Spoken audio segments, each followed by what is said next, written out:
வணக்கம், welcome to mango city kitchen. இன்றைக்கி நம்ம மணத்தக்காளி காய் வச்சு புளிக்குழம்பு செய்யலாம். அடுப்பு ஆன் பண்ணி ஒரு வடைச்சிட்டு வச்சுக்கலாம். 1 ஸ்பூன் விளக்கெண்ணெய், நல்லெண்ணெய் ஒரு 3 ஸ்பூன் போட்டுக்கலாம். கடுகு 1/2 ஸ்பூன், சீரகம் 1/4 ஸ்பூன், கருவேப்பிலை ஒரு இருக்குது, 10 சின்ன வெங்காயம் முழுசாக அப்படியே போட்டுக்கலாம். 4 பல்லு பூண்டு பொடியான இருக்குனது, உப்பு தேவையான அளவு, அப்படியே வணக்கி விட்டுக்குவோம். மணத்தக்காளி காய் எடுத்திருக்கேன். காம்பெல்லாம் முடிஞ்ச உடனே எடுத்துட்டு இந்த மாதிரி பழுத்தது கொஞ்சம் டேமேஜாக இருக்கிறதெல்லாம் எடுத்துடுங்க. எடுத்துட்டு நல்லா கழுவிக்குங்க. ஒரு கைப்பிடி போட்டுக்கலாம். இந்த அளவு போதும் நமக்கு. நடுவில் நல்லா புளி பண்ணி அதில் போட்டுடலாம். நல்லா வணக்கி விட்டுக்குவோம்.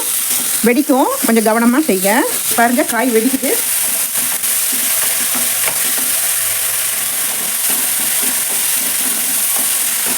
மூடி வச்சுக்கோங்க, இல்லாட்டி முகத்தில் தெரிச்சிடும்.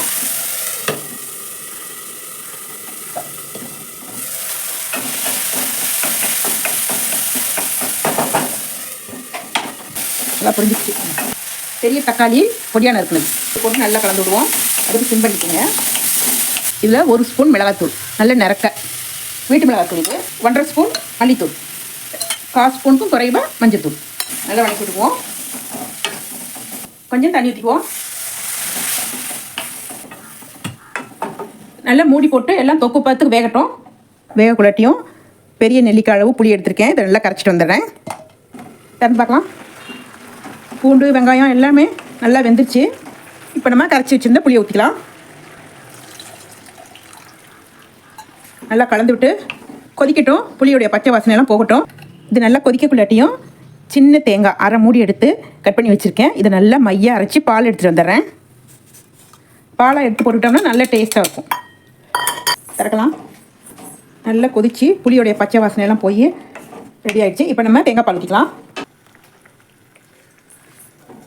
தேங்காய் பால் ஊற்றி ஒரு கொதி வரட்டும். நல்லா கொதி வரட்டும். இப்போயே கொஞ்சம் கொத்தமல்லி தழை போட்டு விடலாம்.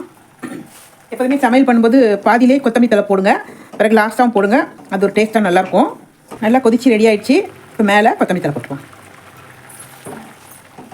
நம்ம ரெடி ஆகிடுச்சு, நம்ம எடுத்துக்கலாம். இப்போ ரொம்ப அருமையாக இருக்குங்க. வயிற்றுக்கு ரொம்ப நல்லது. வாய்ப்புண்ணு வயிற்று புண்ணு அந்த மாதிரி இருக்கவங்களாம் நல்லா சாப்பிட்லாம். நல்ல டேஸ்ட்டாகவும் இருக்கும். காய் மட்டும் ஒரு கைப்பிடி அந்த மாதிரி அளவுக்கு தக்கன போட்டுக்கோங்க. சின்ன குடும்பமாக இருந்தால் ஒரு கைப்பிடி போதும் உங்களுக்கு. மணத்தக்காளி காய் புளிக்குழம்பு ரெடி ஆயிடுச்சு. இது மாதிரி நீங்களும் செஞ்சு சாப்பிட்டு பாருங்கள். உங்களுக்கு பிடிச்சிருந்தா லைக் பண்ணுங்கள், ஷேர் பண்ணுங்கள், சப்ஸ்கிரைப் பண்ணுங்கள். மறக்காமல் பெல் பட்டனை ப்ரெஸ் பண்ணுங்கள். நன்றி, வணக்கம்.